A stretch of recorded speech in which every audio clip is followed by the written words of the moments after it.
funny that that song is almost as long as some of Jono's intros. Value for money, that is. Now, have you ever wanted to know how to win big prizes and holidays? Well, wonder no more. Craig Seaton from competitionsguide.com.au is here to share the secret to winning big.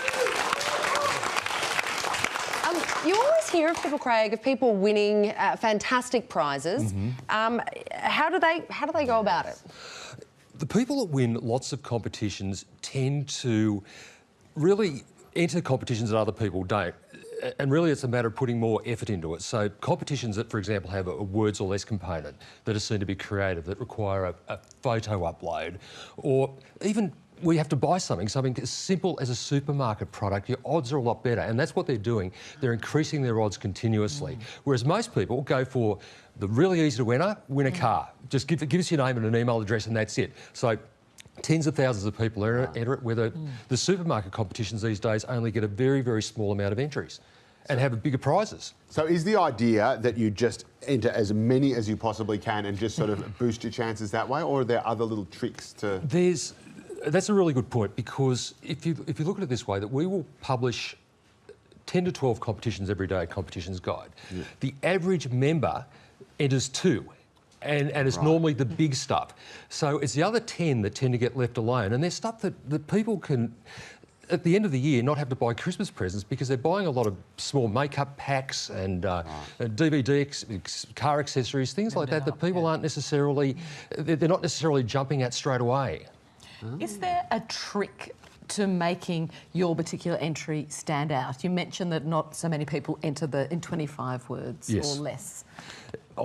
In the old days, back where it was, I talk about the old days where people used to actually mail in competitions, they used to use tricks such as filling an envelope with plywood, so it would actually make it bigger, or put glitter over it. So these days that doesn't happen so much. With words or less competitions, I always say put the brand name of the promoter in, because if there's 10,000 entries, which is very unlikely in words or less, they might just do a straight search for their brand name and just get that handful of people that mention a particular product and then select an answer from there.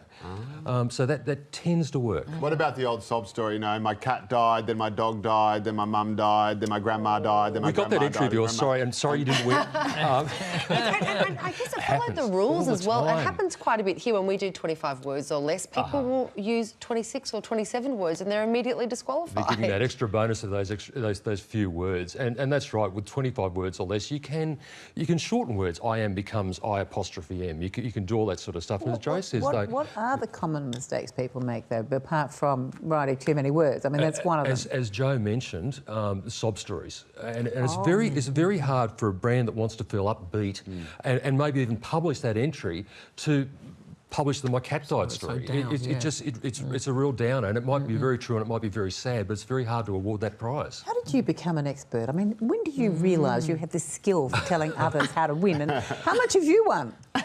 The most common question I get asked, and the answer is bugger all.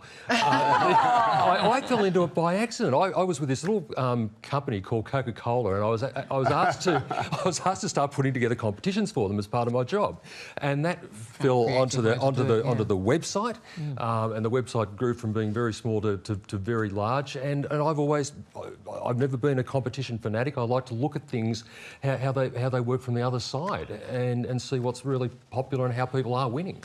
What about colouring in competitions? A lot of kids, though, it's school holidays, they're doing their colouring in, they want to... How can you stand out with that? We don't have a lot of colouring in competitions on it. David in lines, that's right. But I suggest, if kids get their parents to do it for them, that's probably the best way to win. Craig, let's look at some of your top competition winning tips. Here they are. Enter 3 or more competitions each day. The more effort equals the better odds of winning. Don't ignore small prizes, they're easier to win. 25 words or less, mention the brand name. Get entries in early and stick to the rules. And you can grab Craig's free ebook with hot tips on how to win at competitionsguide.com.au/book Craig. Thank you for joining us. Thank you very much.